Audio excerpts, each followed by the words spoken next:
નમસ્કાર વિદ્યાર્થી મિત્રો, ચેપ્ટર નંબર 6 પૂરું કર્યા પછી ચેપ્ટર નંબર 7 જોઈએ, પી વિભાગના તત્વો. જેમાં આજે પહેલા લેક્ચરની શરૂઆત કરીએ તો પી વિભાગ વિશે આપણે સેમેસ્ટર 2 માં શીખી ગયા અથવા તો ધોરણ 11 માં શીખી ગયા. બરાબર કે આવર્ત કોષ્ટકની અંદર મુખ્યત્વે 4 વિભાગ રહેલા હોય છે. એક એસ, પી, ડી અને એફ. બરાબર. એસ વિભાગ એ આપણે જોયું કે જેમાં ઇલેક્ટ્રોન રચનામાં છેલ્લો ઇલેક્ટ્રોન એસ માં ગોઠવાતા હોય એસ વિભાગના તત્વો કહેવાય. જેમાં છેલ્લો ઇલેક્ટ્રોન પી માં ગોઠવાતો હોય પી વિભાગના તત્વો કહેવાય. જેમાં છેલ્લો ડી માં ગોઠવાશે ડી વિભાગના અને એફ માં ગોઠવાય એફ વિભાગના તત્વો કહેવાય. આ રીતે આપણે આવર્ત કોષ્ટકમાં એનું 4 પ્રકારે વર્ગીકરણ કરેલું હતું: એસ વિભાગ, પી વિભાગ, ડી વિભાગ અને એફ વિભાગ. જેમાં આપણે જોયું કે એસ અને પી ની વચ્ચે ડી વિભાગ રહેલો છે, જ્યારે એફ વિભાગ છે એમાં આંતર સંક્રાંતિ તત્વોનો સમાવેશ થાય છે, જે નીચેની બાજુએ 2 આડી હરોળ દ્વારા દર્શાવેલ હોય છે. બરાબર. એમાં આપણે પી વિભાગની અત્યારે વાત કરવાની છે. પી વિભાગ. તો પી વિભાગના તત્વો એવા છે કે તે એના પોતાના તત્વો સાથે તો પ્રક્રિયા કરીને સંયોજન બનાવે છે. આ ઉપરાંત એસ, ડી અને એફ સાથે પણ જોડાય અને પ્રક્રિયા કરી અને સંયોજન બનાવે છે. એટલે એ ખાસ પ્રકારના તત્વો સંયોજન બનાવી શકે છે. બરાબર. જેમાં પી વિભાગમાં જોઈએ તો સમૂહ 13 થી 18 નો સમાવેશ થાય. એટલે 6 સમૂહનો પી વિભાગમાં આપણે સમાવેશ કરેલો હતો. બરાબર. 13 થી 18 6 સમૂહ. કારણ કે પી કક્ષકમાં વધારેમાં વધારે 6 ઇલેક્ટ્રોન સમાઈ શકે એટલા માટે 6 સમૂહ આવર્ત કોષ્ટકમાં રહેલા છે. બરાબર. આ જે 6 સમૂહ છે એમાં પી વિભાગના કેટલાક તત્વો ધાતુ, કેટલાક અર્ધધાતુ અને કેટલાક અધાતુ તરીકે વર્તે છે. એટલે ત્રણેય પ્રકારના ગુણધર્મ ધરાવતા તત્વો જો કોઈ વિભાગમાં હોય તો એ પી વિભાગમાં છે. બરાબર. એમાં ત્રણેય પ્રકારના ધાતુ, અર્ધધાતુ અને અધાતુ ગુણધર્મ ધરાવતા તત્વો હોવાને કારણે એના ગુણધર્મમાં વિશેષતા જોવા મળે છે. બરાબર. સામાન્ય રીતે આપણે કહી શકીએ કે 13 થી 18 માટે સામાન્ય ઇલેક્ટ્રોન રચના પી વિભાગમાં શું લખી શકાય? તો કે NS2 NP1 થી 6, કારણ કે એમાં એસ કક્ષક પૂર્ણ હશે, જ્યારે પી કક્ષકમાં 1 થી 6 ઇલેક્ટ્રોન ગોઠવાયેલા હશે. જો 13મા સમૂહની રચના હશે તો શું હશે? NS2 NP1. 14 હશે તો NS2 NP2. 15 હશે તો NS2 NP3. એમ 18 હશે તો NS2 NP6. પણ પી વિભાગમાં એક તત્વ અપવાદ છે, હિલિયમ, કે જેની રચના છે એ આના જેવી નથી, પણ કેવી છે? 1s2 પ્રકારની છે. એ શું કામ છે એ પણ આપણે જોયું, કારણ કે એ નિષ્ક્રિય તત્વ છે, જે 18મા સમૂહના તત્વો જેવા ગુણધર્મ ધરાવે છે, એટલે એને પી વિભાગમાં મૂકવામાં આવેલું છે. બરાબર. તો પી વિભાગમાં 6 સમૂહ, 13 થી 18 સામાન્ય ઇલેક્ટ્રોન રચના, તેમાં ત્રણેય પ્રકારના ધાતુ, અર્ધધાતુ અને અધાતુ ગુણધર્મ ધરાવતા તત્વો રહેલા છે. એથી આગળ વાત કરીએ તો બીજો આવર્ત હશે તો એમાં ડી કક્ષક ઉપલબ્ધ નહીં હોય. ત્રીજા આવર્તથી ડી કક્ષક ઉપલબ્ધ હશે. એવી જ રીતે ચોથા આવર્તથી ડી અને એફ બંને ઉપલબ્ધ હશે. બરાબર. તો એના કારણે પણ પી વિભાગના તત્વો જે છે એના ગુણધર્મમાં વિવિધતા જોવા મળે છે. બરાબર. તો સામાન્ય માહિતી હતી પી વિભાગના તત્વોની કે 4 વિભાગ છે, એસપીડીએફ. એમાં આ ચેપ્ટરમાં આપણે પી વિભાગનો અભ્યાસ કરશું. પી વિભાગમાં ટોટલ 6 સમૂહ છે, 13 થી 18. એમાં 13 અને 14 છે એ ધોરણ 11 માં શીખી ગયા. હવે 15 થી 18 છે એ આપણે ધોરણ 12 માં એટલે કે ચેપ્ટર નંબર 7 માં જોશું.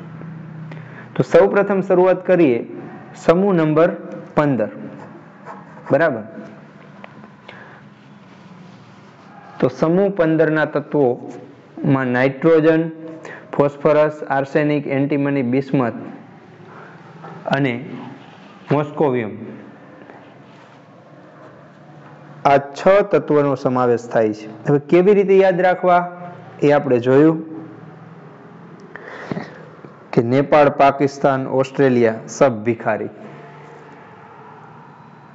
બરાબર. હવે એના પરમાણુ ક્રમાંકની વાત કરીએ. જો 15મા સમૂહના તત્વો તમને યાદ રહી ગયા છે, આપણે આગળ આ રીતે યાદ રાખેલા જ છે. હવે પરમાણુ ક્રમાંક છે, તો ક્રમાંક માટે પણ મેં તમને કીધું હતું કે 18મા સમૂહના આપણે ખ્યાલ જ હોય. પરમાણુ ક્રમાંક શું છે ભાઈ? 2, 10, 18, 36, 54, 86. બરાબર.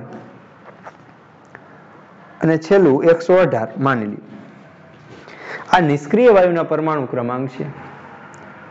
હવે આ 18મા સમૂહના પરમાણુ ક્રમાંક હોય, આપણે 15માના જોતા હોય તો 18માંથી 3 બાદ કરીએ એટલે 15 ના મળે.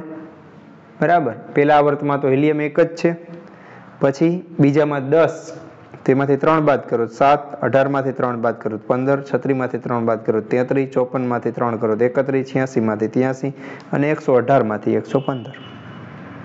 તો તત્વના નામ, પરમાણુ ક્રમાંક વિશે ખ્યાલ આવી ગયો. હવે એની ઇલેક્ટ્રોન રચના જોઈ. તો રચના છે એ પણ આપણે ધોરણ 11માં શીખી ગયા, છતાં ફરીથી જુઓ.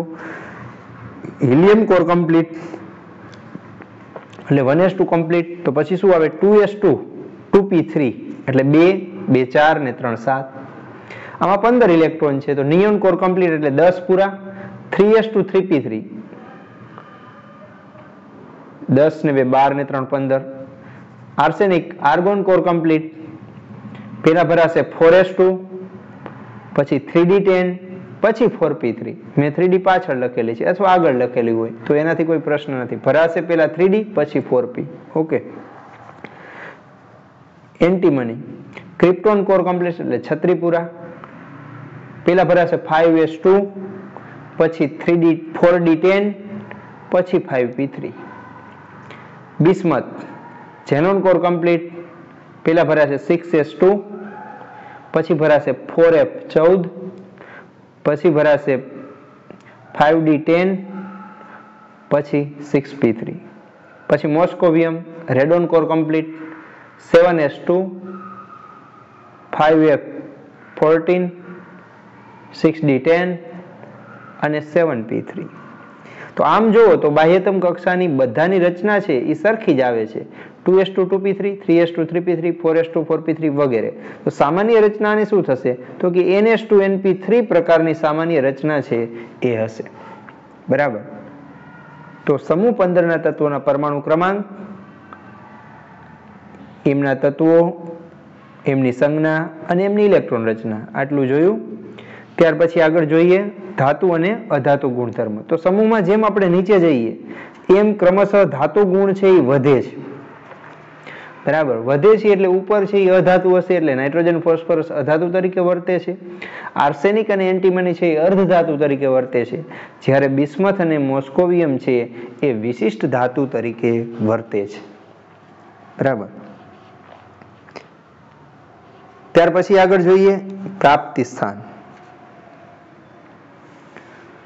બરાબર. સમૂહ 15ના પ્રાપ્તિ સ્થાન છે નહીં આપણા સિલેબસમાં, પણ નાનો એવો મુદ્દો છે તો હારે હારે લઈ લઈએ. નાઇટ્રોજન આપને ખબર જ છે વાતાવરણમાંથી મળે, 78% જેટલું પ્રમાણ હોય છે કદથી. બરાબર.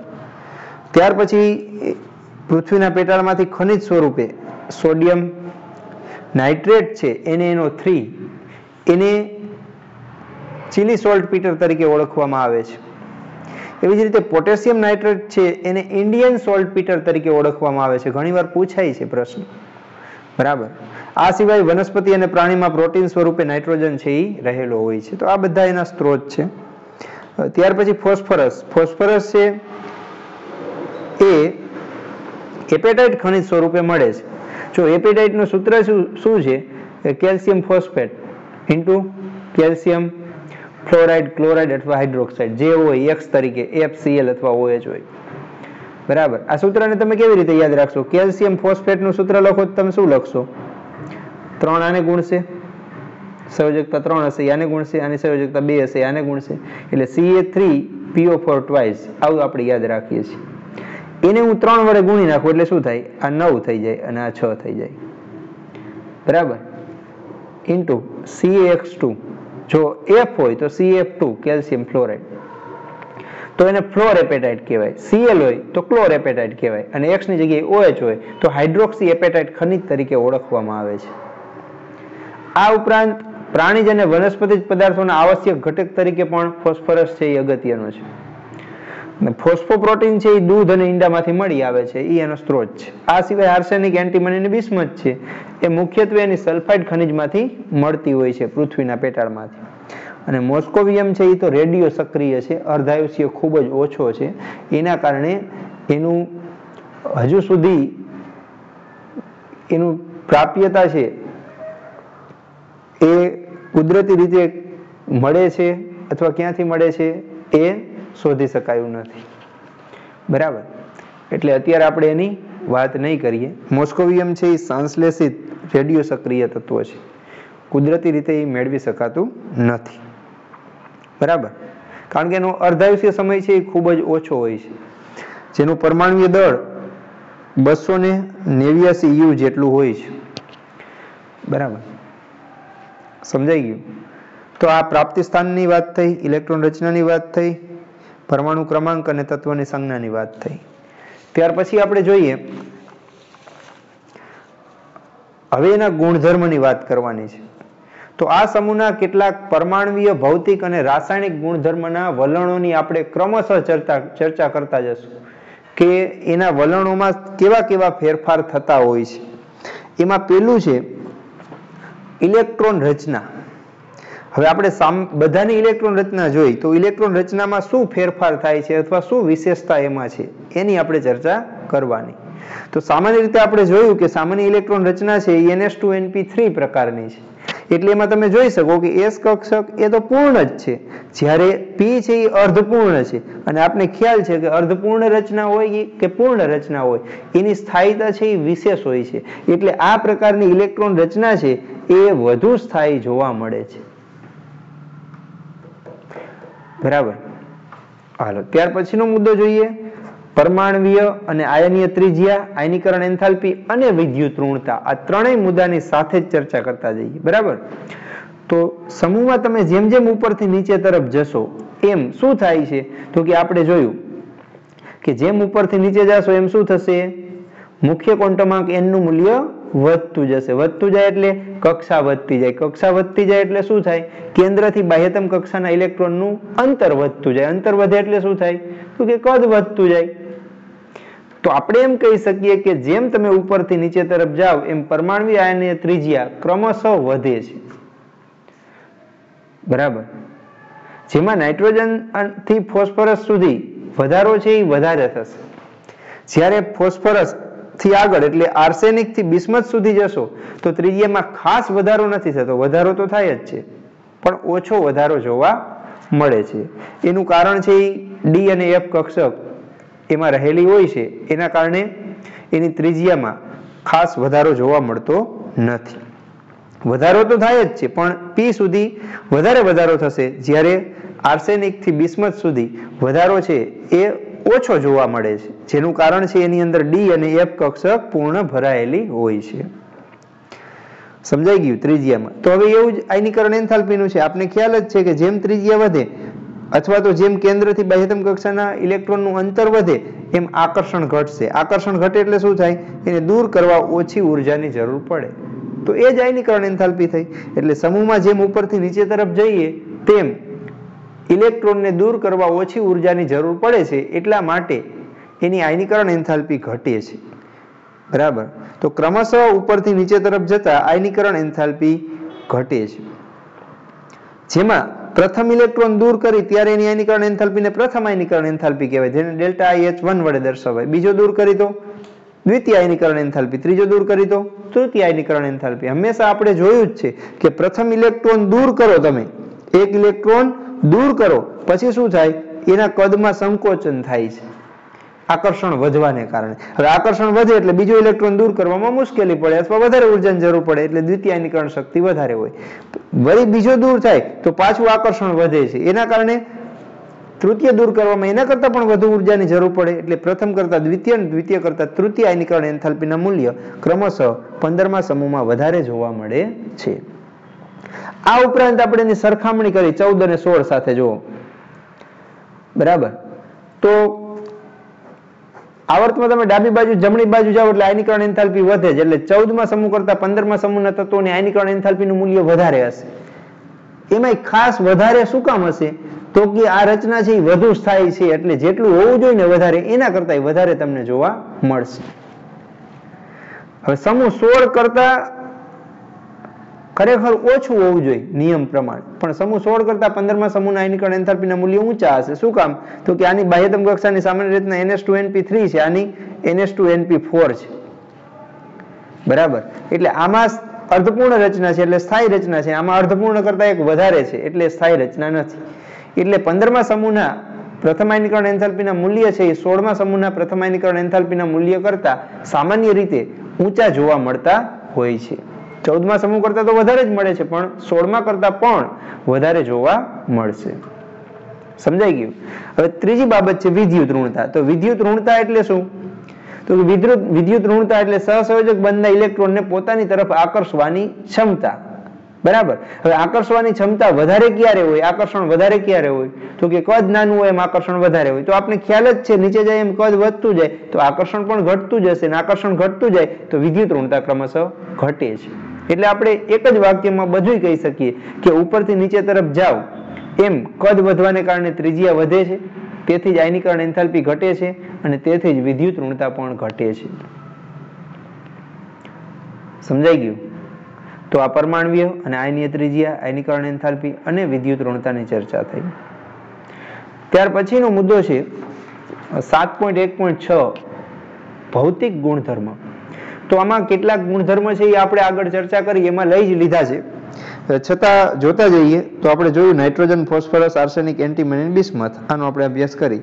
જેમાં નાઇટ્રોજન છે ને એ દ્વિપરમાણુય વાયુ છે, એટલે જો N2 એટલે દ્વિ, બે છે એટલે દ્વિપરમાણવી અને વાયુ સ્વરૂપે અસ્તિત્વ ધરાવે છે. જ્યારે બાકીના બધા છે ને એ બહુપરમાણવીય છે. બહુપરમાણુ એટલે P4, બરાબર, P6 એવા સ્વરૂપે, અને એ ઘન સ્વરૂપે અસ્તિત્વ ધરાવે છે. તો એને ભૌતિક ગુણધર્મ કહેવાય. આ સિવાય પેલા બે અધાતુ, પછીના બે અર્ધધાતુ અને પછીના બે છે ધાતુ ગુણધર્મ ધરાવે, એ પણ એનો ભૌતિક ગુણધર્મ કહેવાય, પણ એની ચર્ચા આપણે કરી. ત્યાર પછી બીજા બે ગુણધર્મ છે ઉત્કલન બિંદુ છે એ ક્રમશઃ ઉપરથી નીચે તરફ જતા વધે છે, જ્યારે ગલન બિંદુ છે એ ઉપરથી નીચે તરફ આપણે જઈએ તો શરૂઆતમાં વધે છે, બરાબર, પછી ઘટે છે. એટલે આપણે કહી શકીએ કે આર્સેનિક સુધી વધે છે અને પછી જેમ નીચે જશું એમ ક્રમશઃ એના ગલન બિંદુમાં ઘટાડો જોવા મળે છે. બરાબર. પછીનો ગુણધર્મ છે કે નાઇટ્રોજન એક જ એવું છે જે અપર રૂપ ધરાવતું નથી, બાકી બધા અપર રૂપો ધરાવે છે. બરાબર. હવે સામાન્ય રીતે ગલન બિંદુ અને ઉત્કલન બિંદુની આપણે વાત કરી તો ઉત્કલન બિંદુ છે, ઉત્કલન બિંદુ એ એમાં રહેલા ઘટક કણોના આંતરાણવી આકર્ષણ બળ ઉપર આધાર રાખે છે. જેમ આકર્ષણ બળ વધતું જાય એમ એનું ઉત્કલન બિંદુ વધતું જાય છે. ગલન બિંદુ છે એ એની રચના ઉપર આધાર રાખે છે કે કોઈ પણ ઘટક છે તો એની સ્ફટિક રચના કેવી છે એના આધારે એનું ગલન બિંદુ છે એ નક્કી થતું હોય છે. બરાબર. તો ભૌતિક ગુણધર્મ 1, આ 2, આ 3, 4 અને આ 5 ગુણધર્મ આપણે ભૌતિક ગુણધર્મમાં લખી શકીએ. બરાબર. મારા ખ્યાલ પ્રમાણે 7.1.6 એ મુદ્દો પણ આપણા સિલેબસમાં નથી, પણ આ વચ્ચે એક નાનો મુદ્દો રહી જતો હતો એટલે ભેગો લઈ લીધો છે. બરાબર. 7.1.1 અને 7.1.6 એ આપણા અભ્યાસક્રમમાં હાલ પૂરતો નથી. બરાબર, પણ આટલા માટે બાકી રાખેલું નથી કારણ કે અમુક વસ્તુ છે એ આગળ આવી જ જાય છે, એટલે એક બે મુદ્દા માટે આપણે સાથે લઈ લીધેલું છે. બરાબર. પછી છે 7.1.7 રાસાયણિક ગુણધર્મ. જો હવે રાસાયણિક ગુણધર્મ જો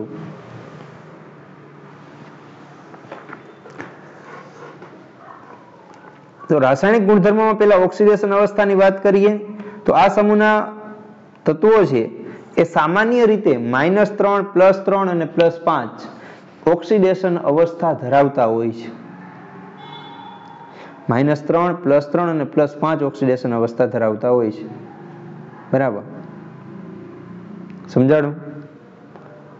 શું કામ? તો કે એની બાહ્યતમ કક્ષાની રચના આગળ જોઈએ NH2NP3, તો જો એની પાસે ટોટલ 5 ઇલેક્ટ્રોન છે એટલે બધાય આપે તો એ +5 ઓક્સિડેશન અવસ્થા બનાવી શકે, 3 મેળવે તો -3 બનાવી શકે, અને P ના જ ખાલી 3 ગુમાવે તો +3 ઓક્સિડેશન અવસ્થાવાળા સંયોજનો બનાવી શકતા હોય છે. જેમાં ત્રણેય ઓક્સિડેશન અવસ્થાની વાત કરીએ તો -3 ઓક્સિડેશન અવસ્થાની સ્થાયીતા છે એ સમૂહમાં નીચે તરફ જતા ઘટે છે. જો હવે નીચે જાઓ એટલે -3 ની વૃત્તિ છે એ ઘટતી જાય છે, -3 ની વૃત્તિ છે એ ઘટે છે. શું કામ? તો કે -3 ક્યારે બને? એ ઇલેક્ટ્રોન મેળવે તો, બરાબર, અથવા એના કરતા ઓછા વિદ્યુતઋણ સાથે જોડાઈને સહસંયોજક બંધ બનાવે ત્યારે એ -3 બને. એટલે ટૂંકમાં એનો મતલબ એવો થયો કે -3 બનવા માટે એને ઇલેક્ટ્રોનને પોતાની તરફ આકર્ષવાના છે. તો તમને ખ્યાલ જ છે કે નીચે જાય એમ કદ વધતા જાય છે, બરાબર? કદ વધે તો આકર્ષવાની વૃત્તિ પણ ઘટતી જાય, અને આકર્ષવાની વૃત્તિ ઘટતી જાય તો -3 ઓક્સિડેશન અવસ્થા પ્રાપ્ત કરવાની વૃત્તિ પણ ઘટશે, એટલે -3 ની સ્થાયીતા છે એ નીચે જતા ઘટે છે. સમજાઈ ગયું? હવે +5 ઓક્સિડેશન અવસ્થા +5 ની સ્થાયીતા પણ નીચે જતા ઘટે છે. હવે સામાન્ય રીતે જુઓ તો કદ વધવાની સાથે ઇલેક્ટ્રોન સહેલાઈથી ગુમાવે તો +5 ની સ્થાયીતા વધવી જોઈએ, બરાબર? આ એક એનું ફેવર કરે છે પાછું કે સામાન્ય રીતે કદ વધવાથી ઇલેક્ટ્રોન સરળતાથી ગુમાવે તો નીચે જાય એમ +5 ની સ્થાયીતા વધવી જોઈએ, બરાબર? પણ પ્રથમ ઇલેક્ટ્રોન દૂર કર્યા પછી બીજો દૂર કરવો, પછી ત્રીજો, પછી ચોથો, પછી પાંચમો,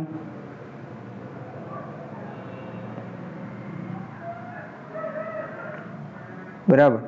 તો 5 ઇલેક્ટ્રોન દૂર કરવા છે એ મુશ્કેલ હોય છે, એટલે એ સરળતાથી +5 ઓક્સિડેશન અવસ્થા પ્રાપ્ત કરી શકતા નથી. એટલે ઉપરથી નીચે તરફ જતા +5 ની સ્થાયીતા છે એ ક્રમશઃ ઘટે છે. નીચેના તત્વોમાં બિસ્મથ છે તો એનું માત્ર એક જ સંયોજન છે BiF5 કે જે +5 ઓક્સિડેશન અવસ્થા ધરાવે છે. આ સિવાય એના કોઈ સંયોજનો છે એ +5 ઓક્સિડેશન અવસ્થા દર્શાવતા નથી. એવી જ રીતે +3, હવે +3 ની વાત કરો તો એની સ્થાયીતા છે એ વધે છે. કેમ એમ? તો કે આનું કારણ છે નિષ્ક્રિય યુગ્મ અસર છે. નિષ્ક્રિય યુગ્મ અસર. નિષ્ક્રિય યુગ્મ અસર એટલે તો કે જેમ નીચે જાઓ એમ S ના ઇલેક્ટ્રોનનું કેન્દ્ર પ્રત્યેનું આકર્ષણ વધતું જાય છે, એટલે S ના ઇલેક્ટ્રોન મુક્ત નહીં થાય. તો S ના મુક્ત નહીં થાય તો કોણ મુક્ત થશે? માત્ર P ના જ મુક્ત થશે. તો આવું P માં જ મુક્ત થાય એવું વલણ કેમાં વધારે હોય? તો કે જેમાં આકર્ષણ વધારે હોય એમાં. હવે આકર્ષણ કેમાં વધારે હશે? તો કે જેમ નીચે જાઓ એમ એના કેન્દ્રનો જેમ જેમ વીજભાર વધતો જશે એમ S ઇલેક્ટ્રોન પ્રત્યેનું આકર્ષણ વધતું જશે, એટલે બિસ્મથમાં સૌથી વધારે વલણ છે એ જોવા મળશે S ને આકર્ષવાનું, જેને નિષ્ક્રિય યુગ્મ અસર કહેવાય. જે શું કરશે? S ના ઇલેક્ટ્રોનને નિષ્ક્રિય બનાવે છે, એટલે એને પછી રચનામાં ભાગ લેવા નહીં દે. તો ભાગ કેટલા લેશે? 3 જ લેશે. 3 લે તો એની ઓક્સિડેશન અવસ્થા +3 થશે. એટલે સમૂહમાં જેમ નીચે જાઓ એમ S ના ઇલેક્ટ્રોન નીચે જતા કેન્દ્ર તરફ વધુ આકર્ષિત થતા જાય છે. જોજો, જેમ વધુ આકર્ષિત થતા જાય એમ +3 ની સ્થાયીતા વધતી જાય, બરાબર? એટલા માટે બિસ્મથ Bi+3 ની સ્થાયીતા છે એ વધારે હોય છે. Bi-3 ભાગ્યે જ જોવા મળે અને Bi+5 છે એ માત્ર એક જ સંયોજનમાં જોવા મળે છે. સમજાઈ ગયું? તો આ ઓક્સિડેશન અવસ્થાની વાત હતી. ત્યાર પછી જો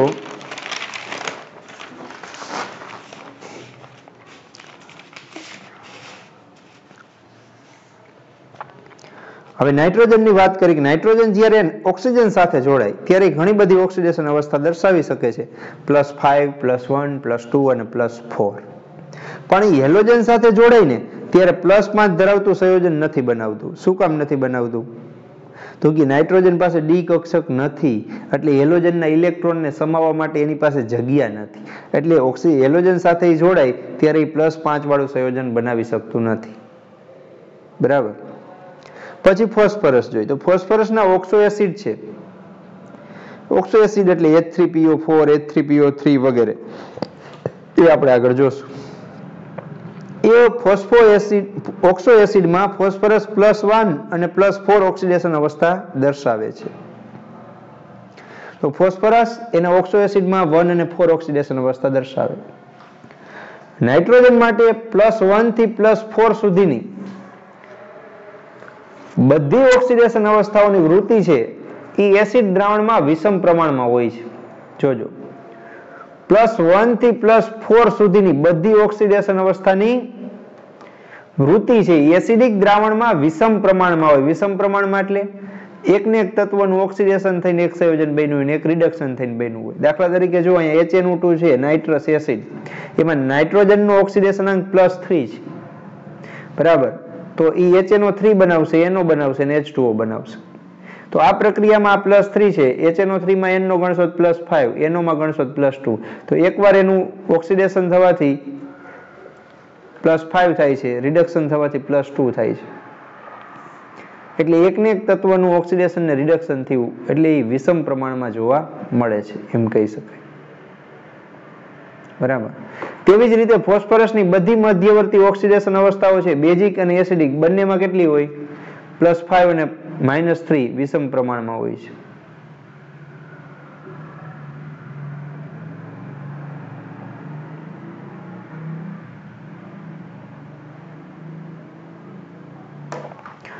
આ ઉપરાંત આર્સેનિક, એન્ટીમની અને વિસ્મત છે એ +3 વિષમ પ્રમાણના સાપેક્ષમાં બહુ વધારે સ્થાયી હોય છે. +3 છે તો એ વધારે સ્થાયી હશે આર્સેનિક, એન્ટીમની અને બિસ્મથમાં. સમજાઈ ગયું? ત્યાર પછી નાઇટ્રોજન. હવે નાઇટ્રોજનની આપણે વાત કરી તો એની અંદર ટોટલ 4 જ કક્ષકો, એક S ને 3 P, એટલે 4 કક્ષકો હોવાથી મહત્તમ 4 જ સહસંયોજકતા દર્શાવી શકે, એટલે 4 બંધ બનાવવા માટે એ સક્ષમ છે. 4 થી વધારે બંધ છે એ નાઇટ્રોજન બનાવી શકતો નથી. જ્યારે અન્ય તત્વો છે એમાં ડી કક્ષકોની પ્રાપ્યતા હોવાને કારણે એ 4 થી વધારે બંધ પણ બનાવી શકે છે, એટલે એની સહસંયોજકતા વિસ્તરે છે અથવા વધુ છે એવું કહી શકાય. ઉદાહરણ તરીકે PF6- સંયોજન છે તો એમાં એની સહસંયોજકતા છે એ 6 સુધીની હોય છે. બરાબર. સમજાણું? તો આ પણ એક મુદ્દો છે કે નાઇટ્રોજન છે એ મહત્તમ 4 સહસંયોજકતા દર્શાવે છે, જ્યારે અન્ય તત્વો છે એ 4 થી વધારે સહસંયોજકતા દર્શાવી શકે છે.